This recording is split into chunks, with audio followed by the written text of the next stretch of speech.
నమస్తే. బీఆర్కే భక్తి ప్రేక్షకులకు స్వాగతం. ఈ రోజు మనతో పాటు స్టూడియోలో ఉన్నారు ప్రముఖ ఆధ్యాత్మికవేత్త డాక్టర్ అనంతలక్ష్మి గారు. ఆమెను అడిగి మరికొన్న సందేహాలన్నీ కూడా నివృత్తి చేసుకుందాం. నమస్తే అమ్మ. నమస్తే అమ్మా. అమ్మ, చాలా మంది దేవాలయాలకు వెళ్ళేటప్పుడు కొబ్బరికాయ తీసుకెళ్తూ ఉంటారు. కొబ్బరికాయతో పాటుగా ఇంకేమేమి తీసుకెళ్తే మంచిది? మనకి దక్షిణ దేశంలో కొబ్బరికాయలు తీసుకెళ్లే అలవాటు ఉందమ్మా. కొబ్బరికాయలు లేని చోట ఉత్తర దేశంలో కొబ్బరికాయలు ఉండవు. మనకి దేవుడికి పూజ చేసే సందర్భంలో ఏమేమి ఉపయోగిస్తామో వాటిల్లో ఏవైనా పట్టుకెళ్ళచ్చు. ఏం వాడతారు పూజకి? మన ఇంట్లో కానీ దేవాలయంలో కానీ పువ్వులు కానీ, పువ్వులు, అరటిపళ్ళు, పళ్ళు, ఏ పళ్ళు అయితే ఆ పళ్ళు, పూలు, పళ్ళు, అగరవత్తులు, కర్పూరము, పసుపు, కుంకుమ, గంధము, ఇలాంటివి. ఇంకా కొంతమంది తేనె పట్టుకెళ్ళిస్తారు, ఎందుకంటే తేనెతో అభిషేకం చేస్తారు గనక. కొంతమంది పాలు తీసుకెళ్ళిస్తారు, ఎందుకంటే మా ఊళ్ళో మేము ఆవు పాలు ఇచ్చినంత కాలం గుడికి ఆవు పాలు పంపించేవాళ్ళం మా చిన్నతనంలో.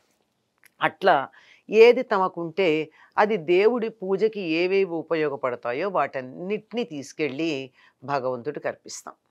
ఎందుకు అసలు ఇంట్లో అయినా గుడిలో అయినా వీటినన్నీ అర్పించటానికి కారణం ఏమిటి అంటే, మన మనసుకి సంకేతం పూలు. సాధారణంగా దేవుడి పూజకు ఉపయోగించే పూలన్నీ 5 రేఖలు ఉంటాయి. ఈ 5 రేకులు 5 ఇంద్రియాలు. దానిలో ఉండేటటువంటి ఆ బొడ్డులాగా ఉండేటటువంటి మనస్సు, బుద్ధి, దాని నుంచి వచ్చేటటువంటి పరిమళం. మంచి బుద్ధి ఉంటే మంచి వాసన వస్తుంది, చెడు బుద్ధి ఉంటే కొన్ని పూలు చెడు వాసన వచ్చేవి కూడా ఉన్నాయి కదా. అందుకని దానికి సంకేతంగా ఈ మనస్సు తీసుకెళ్ళి అక్కడ ఇవ్వలేం. తీసుకెళ్ళి ఇవ్వగలమా? లేదు, ఇవ్వలేం కదా. అందుకని దీనికి సింబాలిక్గా పువ్వులు ఇస్తాం. అట్లా మనకి పంచేంద్రియాలతో లోకంలో ఈ సృష్టిలో ఉన్న సమస్తాన్ని అనుభవించటానికి వస్తువుల్ని ఇచ్చాడు, ఇంద్రియాలని ఇచ్చాడు కదా. ఇవన్నీ ఇచ్చినందుకు ఇంత మంచి సృష్టిని నాకు ఇచ్చావు కదా అని ఆయన ఒకసారి కళ్ళతో చూస్తాం. రకరకాల పరిమళాలు ఇచ్చావు కదా, సువాసనలు, అందుకని నీకు సువాసనలు ఇచ్చి వాసన చూసే అదృష్టం కూడా ఇచ్చావు. కొంతమందికి కన్ను పని చేయదు, కొంతమందికి ముక్కు పని చేయదు.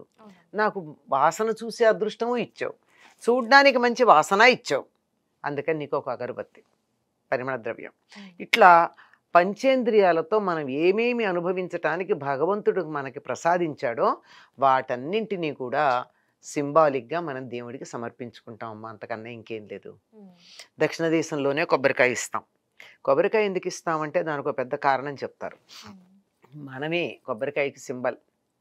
మన దురభిప్రాయాలు, కరుడుగట్టినటువంటి అభిప్రాయాలు, మూర్ఖపుట ఆలోచనలు, మూఢాచారాలు, గుడ్డి నమ్మకాలు, ఎదుటివాళ్ళు చెప్తే వినకపోవడాలు, ఇలాంటివన్నీ పైన కట్టిన పెంకు లాంటివి. కొబ్బరికి పైన పెంకు ఉంటుంది కదా, దాన్ని బ్రేక్ చేస్తే అది అహంకారం బ్రేక్ అయినట్టు. ఎందుకు మనం ఇంత మూఢంగా ఉంటామంటే, నాకు తెలిసిందే కరెక్ట్, నీకు తెలిసింది కాదు, నువ్వు చెప్పింది వినే ఉద్దేశంలో నేను చెప్పింది నువ్వు వినాలి, నేను కదా చెప్పాలి, నువ్వు చెప్తావు అనేటటువంటి అహంకారం ఉంటుంది. ఈ అహంకారం అనేది కొబ్బరి పైన ఉన్నటువంటి పెంకు లాంటిది. దాన్ని పోగొడితే, కొంచెం నవిలితే, సాధన చేస్తే రుచి తెలిసేట్టుగా ఉండేటటువంటిది మనసు, అది కొబ్బరి. లోపల ఉండేటటువంటి హృదయం ఆస్వాదించగానే మనకు ఆనందాన్ని కలిగించేది నీళ్లు. నవలక్కర్లా, ఏమీ చేయక్కర్లా, బలాన్ని కూడా ఇస్తుంది, శక్తిని కూడా ఇస్తుంది. కనుక ఇది మన అహంకారం పగలగొట్టడానికి సంకేతంగా కొబ్బరికాయ ఇస్తామని చెప్తారు. అయ్యా, కొబ్బరికాయ కొట్టాక ఏం చేస్తాం? పిలక తీస్తాం. దాన్ని పిలక తీయకుండా నైవేద్యం పెట్టకూడదు. ఏంటంటే, నాకు ఇంకా ఎక్కడన్నా ఏమన్నా ఉంటే పిలక ముదిరిందంటూ ఉంటాం, పొగరు ఎక్కువైతే. ఆ పొగరిని తీసి పారేసి అప్పుడు దేవుడికి నివేదన చేసుకుంటా. అంటే నన్ను నేను దేవుడికి ఇచ్చుకుంటున్నాను అనడానికి సంకేతం. ఇది గుడికి వెళ్ళేటప్పుడు మనం పట్టుకెళ్ళవలసింది ఏంటంటే భక్తి, శ్రద్ధ. అహంకారం మొదలైనవి, అధికార దర్పము మొదలైనవి గుమ్మంలో వదిలేయాలి చెప్పుల్లాగా. అది అధికార దర్పం. తర్వాత టోపీలు, తలపాగాలు, కిరీటాలు కూడా రాజులు, చక్రవర్తులు వెడితే బయట పెట్టేస్తారు.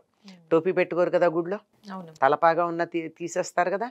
ఇవన్నీ కూడా మనకి లౌకికంగా ఉండేటటువంటి దర్పాలు, దర్జాలు, అధికారాలు, వాటికి సంకేతాలు. వీటన్నిటిని వదిలిపెట్టి ఈ అహంకారం అన్నది లోపల ఉంది, ఇవన్నీ వదిలేసిన అహంకారం ఉంటుంది. నేను గనక కిరీటం తీసేళ్ళా తెలుసా అని చెప్తారు.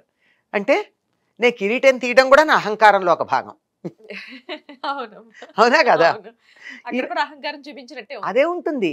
ఇట్లాంటివన్నీ పగలగొట్టడం దేవుడి దగ్గర కొబ్బరికాయ కొట్టడం లాంటిది. కనుక ఇవి పట్టుకెళ్ళాలి.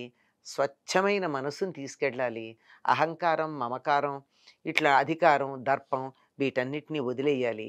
దీంతో వెళ్ళాలి గుడికి. అప్పుడు వెళ్ళినప్పుడు ఏమవుతుందంటే, ఈ ఇనప ముక్క ఉంది, నేను అనే ఇనప ముక్క, దాని మీద ఉన్న తుప్పు కాస్త మనం వదిలించుకుని వెళ్ళాం. ఎప్పుడైతే తుప్పు వదిలించుకుని వెళ్ళామో ఇనప ముక్క మీద, అక్కడ ఉన్న అయస్కాంతం చుట్టూతా తిరిగేటప్పటికి ఆ శక్తి మనకు వస్తుంది. చిన్నప్పుడు మనం ఫిజిక్స్ ల్యాబొరేటరీలో చదివాం మ్యాగ్నెటిజం. అవును. మ్యాగ్నెటిజం చదివినప్పుడు ఏం చెప్పాం?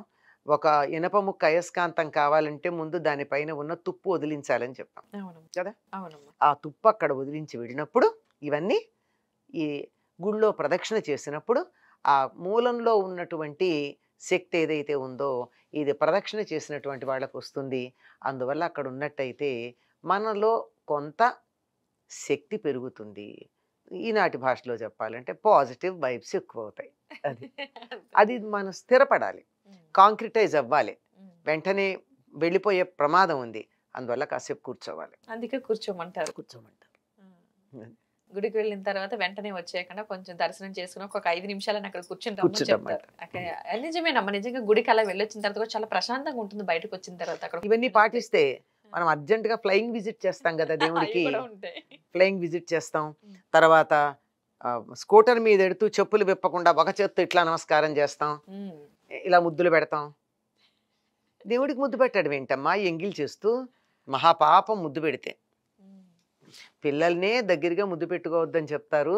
అట్లాంటి దేవుడికి ముద్దు పెట్టడం ఏమిటి? దేవుడిని ఎంగిల్ చేస్తావా? తప్పు కాదు. ఇలాంటివన్నీ చేస్తూ ఉంటాం. ఇవి కాకుండా ప్రశాంతంగా వెళ్ళి ప్రదక్షిణ చేసుకుని కూర్చుంటే, దర్శనం చేసుకుని కూర్చున్నట్టయితే అప్పుడు ప్రశాంతత ఉంటుంది. మంచి విలువైన సందేశాన్ని ఇచ్చారనుకోవాలి. ఎందుకంటే గుడికి వెళ్ళే వాళ్ళు హడావిడిగా మీరన్నట్టు బండి మీద వెళ్తూనే దండం పెట్టుకుని ఒక చేత్తో వెళ్ళే వాళ్ళు కూడా చాలా మంది ఉన్నారు. కాలుకి చెప్పులు తీయరు. ఒంటి చేత్తో నమస్కారం చేస్తే పూర్వజన్మల్లో చేసిన పుణ్యాలు కూడా పోతాయిట. చేయడం మానేయండి, మనసులో అనుకోండి అంతే. ఇలా కాకుండా ఇలా అనుకోవడం బెటర్.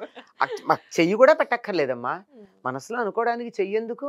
ఆలయం దగ్గరికి వచ్చాను, ఒక్కసారి స్వామి వచ్చే వీలు లేదు, ఇక్కడి నుంచే తలుచుకుంటున్నానని వెళ్ళిపోండి. ఏముంది, ఇక్కడి నుంచి ఒక చేత్తో ఇట్లా పెట్టి ఏమిటవి? ఓకేనా, మంచి విషయాలు తెలియజేసినందుకు ధన్యవాదాలు. నమస్తే అమ్మా.